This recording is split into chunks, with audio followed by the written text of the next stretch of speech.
अर्पण करके तन भन धन चलो रे श्री गोवर्धन। अर्पण करके तन भन धन चलो रे श्री गोवर्धन।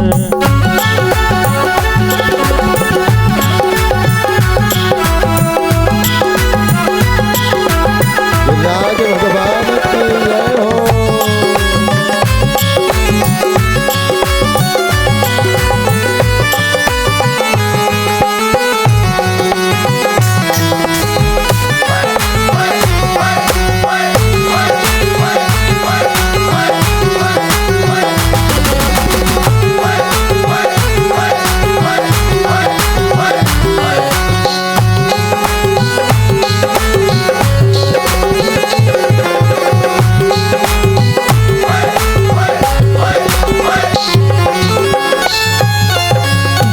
बोलो गोवर्धन भगवान की जय हो। अब महाराज जैसे ही ब्रजवासी लोग परिक्रमा करने लगे, किस किस ने परिक्रमा की गिरिराज जी की? उठाइए हाथ, कौन कौन गया गिरिराज गोवर्धन? अच्छा गए हैं। और लेट करके परिक्रमा किस किस ने की? दंडवती भर के किसी ने की? ऐसे लेट के नहीं करते की? हमको ठाकुर जी की कृपा से प्राप्त हुआ करने का सौभाग्य। वैसे कहते दान पुण्य तीर्थ यात्रा बतानी नहीं चाहिए। शास्त्रों में लिखा कि यदि आपने कोई परिक्रमा की या कोई आपने दान किया, कोई पुण्य किया, कोई यज्ञ किया, और यदि उसका आप बार बार बखान करते हैं तो आपका पुण्य क्षीण होता है, कम होता है। लेकिन कहते हैं यदि आपके पुण्य करने से और पुण्य करने के बाद उससे आप बता रहे हैं और अगला यदि पुण्य कर रहा है आपकी प्रेरणा से, तो उस पुण्य को बताना चाहिए। क्यों? यदि आपके बताने से अगला दान कर रहा है, कोई पुण्य कर रहा है, यज्ञ कर रहा है, तीर्थ यात्रा कर रहा है, तो जब वो तीर्थ यात्रा करने जाएगा ना तो उसका बेनिफिट आपको भी प्राप्त होगा। तो गिरिराज जी की कहते, और शास्त्र कहते हैं जो कामदगिरी की लेट करके परिक्रमा कर ले, गिरिराज जी की लेट करके परिक्रमा कर ले, वृंदावन की लेट करके परिक्रमा कर ले, उसको सर्प योनि से मुक्ति मिल जाती है। उसको सर्प योनि में नहीं जाना पड़ता। 84 लाख जो जीव जंतु हैं, नहीं तो एक समय ऐसा आता है कि हम लोगों को यदि हमारे जो कर्म यदि अच्छे नहीं होते तो ये मानव तन पुनः प्राप्त नहीं मिलता। प्यारे, ये मानव तन कैसा है? अभी एकादश स्कंद में आएगा। सुखदेव जी महाराज राजा परीक्षित को सुनाएंगे, और जब ठाकुर जी का और उद्धव जी का सत्संग होगा, वार्तालाप होगा, सत्संग होगा, तो ठाकुर जी कहते हैं मानव का तन कैसा है? दुर्लभ मानसो देहो देनाम क्षण भंगुरा तत्रापि दुर्लभम मन्ये वैकुंठ योगी दुर्लभम। एकादश स्कंद में कल की कथा में आएगा।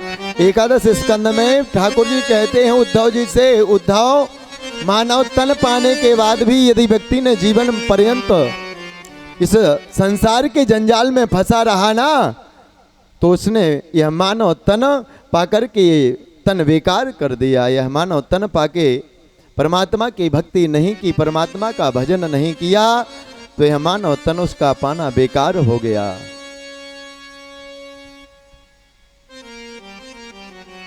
श्री सुखदेव जी महाराज राजा परीक्षित से कहते, राज भगवान की परिक्रमा हुई, और शास्त्र कहते हैं प्यारे, ये जो हमारा आपका तन है ना, ये जो भी अंग हम लोगों को मिले, पैर जो मिले हैं ना, यदि जीवन में कभी व्यक्ति ने या मानव तन पाने के बाद इन पैरों से कभी कोई तीर्थ यात्रा नहीं की, तो अगला जो जन्म होगा उसको पैरों से हीन कर दिया जाएगा। प्यारे, जो देवालय नहीं गया, जो कभी किसी तीर्थ यात्रा में नहीं गया ना, शास्त्र कहते, हम नहीं कह रहे, शास्त्र कहते हैं कि जो अगला व्यक्ति को उसको यदि उसके कर्म अच्छे रहेंगे तो मानव तन तो मिलेगा, लेकिन उसको पैरों से हीन कर दिया जाएगा।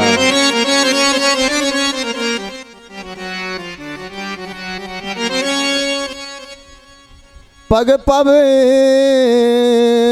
कर पवित्र ओ तन पवित्र सेवा करे, धन पवित्र कर दान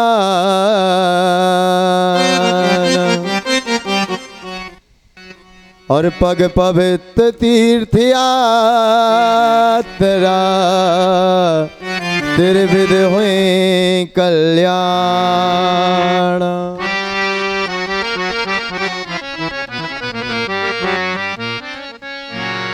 सुखदेव जी महाराज कहते राजा परीक्षित से, राजन यह मानव तन मिलने के बाद यदि अपने पैरों के द्वारा, पगों के द्वारा कभी कोई तीर्थ यात्रा नहीं की तो यह मानव तन मिलेगा भी ना तो आपको पैरों से विहीन कर दिया जाएगा। धन होने के बाद यदि आपने उस धन का दान नहीं किया तो क्या होगा? बोले अगला जो जन्म होगा ना उसमें आपको धन से विहीन कर दिया जाएगा, आपको निर्धन बना दिया जाएगा। महाराज आगे परिक्रमा करने के बाद अब यहां श्री सुखदेव जी महाराज कहते, राजा परीक्षित से देवराज इंद्र ने अपने सेवकों से कहा, भैया ग्वाल बाल हमारा पूजन करते थे, आज दीपावली निकल गई, परमा निकल गई, दोज निकल गई, तीज निकल गई, 5 छठ आदि तिथियां निकल गई, आज अष्टमी आने वाली है और जो ये अन्नकूट का जो पूजन करते थे, हमारा पूजन करते थे, इन लोगों ने हमारा पूजन क्यों नहीं किया? जाकर के ब्रजमंडल में और देख कर के आओ। श्री सुखदेव जी महाराज कहते राजा परीक्षित से, राजन जैसे ही सेवकों को देवराज इंद्र ने आदेश दिया और सेवक लोग ब्रजमंडल में आए और जैसे ही ब्रजमंडल में देखा कि ब्रजवासी लोग तो सब गिरिराज गोवर्धन भगवान का जय जयकार कर रहे हैं, नाच रहे हैं, झूम रहे हैं और बहुत प्रसन्न हैं। बोलो गिरिराज भगवान की जय हो। अब महाराज सब गिरिराज भगवान का पूजन कर रहे और गिरिराज भगवान का जय जयकार कर रहे हैं। श्री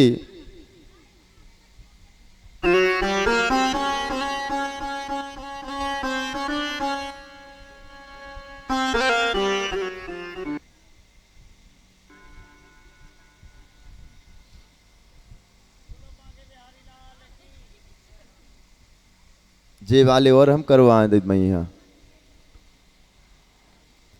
बोलो राजा रामचंद्र भगवान की। शास्त्र कहते हैं प्यारे, कुछ पाने के लिए कुछ खोना पड़ता है, कुछ पाने के लिए कुछ खोना पड़ता है। देखो यदि तन को सुख चाहिए ना, सुख में परमात्मा का भजन कभी नहीं हो सकता प्यारे। कभी भी आप प्रैक्टिकल करके देखना, यदि आपका आसन यदि अधिक मोटा होगा ना, अपने आप आपको नींद आने लगी। निद्रा देवी, जब हम आप लोग पूजा पाठ में बैठते ना, यदि कुशा का आसन क्यों कहा गया है शास्त्रों में? जो कुश होते हैं, 12 भगवान के रोमकूप हैं कुश। कुश एक तो पवित्र होती है और कुश क्या है, पैरों में चुपती रहती है। कुश के आसन पर यदि बैठ करके जिसने भजन किया होगा, कुश क्या होती है, पैरों में चुपती रहती है। और जब पैरों में चुपती रहती है तो उससे क्या होता है, हम लोगों को निद्रा देवी आती नहीं। आजकल हम लोग भजन करने के लिए बैठते ना, तो क्या करते, इतने मोटे मोटे आसन बिछा लेंगे, अब बैठेंगे, अब भजन करने के लिए माला ली, अब माला ले करके बैठ गए और महाराज माला ले ली, बगल में मोबाइल रख लिया, जैसे हम रखे रहते ना, बगल में मोबाइल रख लिया, माला ले ली।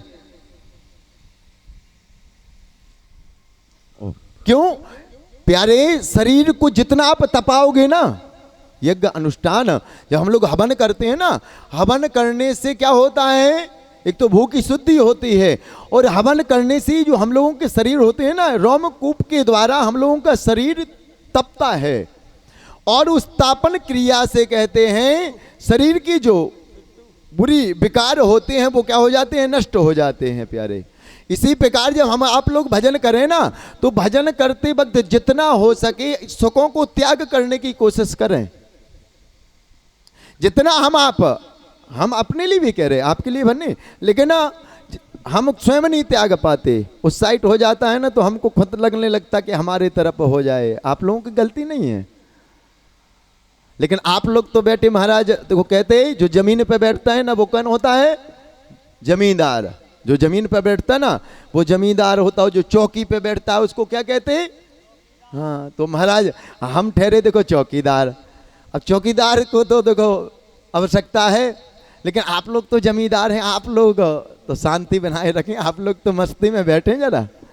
बोलो वृंदावन में हरे लाल की। अब महाराज देवराज इंद्र के जो सेवक आए, और सेवकों ने आकर के जैसे ही देखा, अब यहाँ गिरिराज भगवान की जय जयकार कर रहे हैं, और गिरिराज भगवान के जय जयकार कर रहे। अब क्या किया जाए। पहुँचे देवराज इंद्र से कहा कि महाराज वहाँ पर आपका कोई नाम लेने वाला नहीं रहा।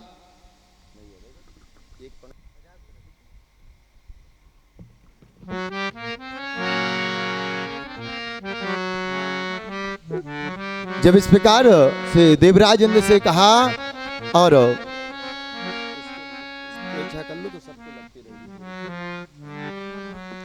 अब जैसे ही देवराज इंद्र से कहा कि गिरिराज जी का जय जयकार कर रहे हो, वहाँ महाराज आपका कोई नाम लेने वाला नहीं रहा। जैसे इस प्रकार से कहा, देवराज इंद्र क्रोधित हो गए, और क्रोधित होकर के महाराज जो सांवर्तक नामक मेघ हैं, सांवर्तक नामक जो मेघ हैं, उनको कब छोड़ा जाता है, जब प्रलय करना होता है। लेकिन आज देवराज इंद्र ने कहा कि मेघों को बुलाया, आदेश दिया कि तुम जाकर के और ब्रजमंडल में इतनी वर्षा करो, इतना मूसलधार वर्षा करो कि सारा ब्रजमंडल बह करके और तहस नहस हो जाए। अब जैसे ही महाराज बारिश के लिए कहा, सांवर्तक नाम के मेघ महाराज अब हवा आंधी तूफान आदि आने लगा, और महाराज बादल गर्जना करने लगे, बारिश होने लगी। जैसे ही बारिश हुई, बादलों की गर्जना सुनकर के सारे ब्रजवासी ब्रजमंडल के लोग और कहां पर पहुंचे, भगवान के पास पहुंचे। भगवान से कहने लगे, कन्हैया हमको लगता है देवराज इंद्र क्रोधित हो गया, और अब क्या करें। जब इस प्रकार से कहा, श्री ठाकुर जी कहते, भैया चिंता मत करो, जिस देवता की हम लोगों ने पूजा की है ना, वो देवता कोई ना कोई उपाय बताएगा, उसी देवता की हम लोग शरण में चलते हैं। और महाराज गिरिराज भगवान के शरण में हम लोग भी चलेंगे कि प्रभु हम लोगों के ऊपर भी अपनी कृपा की दृष्टि बरसाना। एक दो भजन के माध्यम से, कड़ी के माध्यम से। फिर राधे। Hello hello. हो जा रे कन्हैया जरा लाजे बचा, अरे रिम झिम बरसी गयो रे जय जय। रिम झिम बरसी गयो रे, बरस रहो रे घन मेघ रे, आके जरा काना भार सहला, आके जरा काना भार उठा ले, आके जरा काना भार उठा ले। झिम झिम रिम झिम तड़ तड़ सड़क रहो रे बादल रे, तड़ी तड़ी तड़िक रहो रे बादल रे, आगे जरा बार उठा ले आके जरा काना बार उठा ले। जय हो प्यारे की।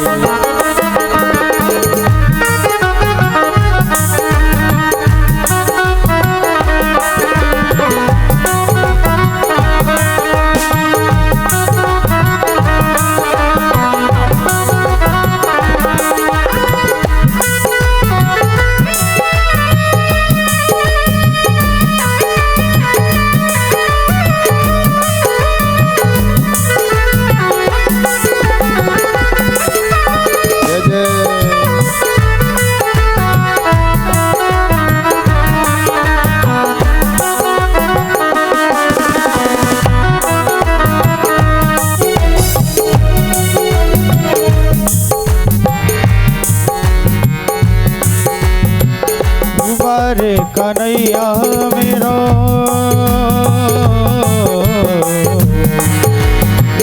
बारो लाला रे मेरो कैसे उठाए बारो सो लाला है मेरो कैसे उठाए। घन घन बरदावर से घन घन बादल बरसे कैसे संभाले घन घन बादल बरसे कैसे संभाले। चलिया रे ओ काना रे ओ काना रे काना रे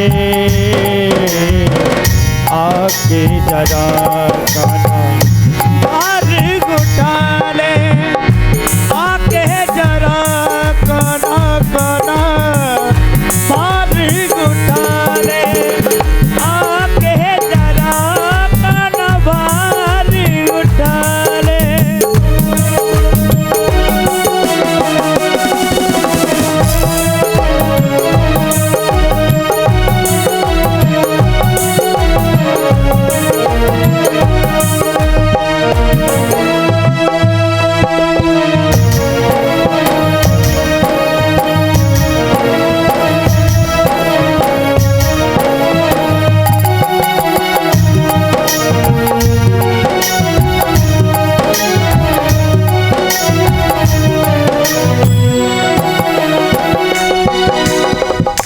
जब काना रहते हैं जैसे कान्हा जी को वहां से राधा जी दिखी आती हुई तो अरे काहे काना रे तेरी राधा चली आई काहे काना रे तेरी राधा चली आई। जैसे कान्हा ने थोड़ी सी उंगली नीचे की तब अरे काहे काना रे तेरी राधा चली आई पायलिया बाजी उसकी यादी है गाई पायलिया बाजी प्यारी यादी गई भारी। अरे पड़ी गयो राधा के पाले रे ओ काना भारी उठा ले ओ काना जरा भारी उठा ले। अरे बादल बरस तड़े तले बादल बरस गयो हर रे ओ काना जरा भारी उठा ले ओ काना जरा भारी उठा ले ओ काना जरा भारी उठा ले ओ काना जरा भारी उठा ले भारी उठा ले भारी उठा ले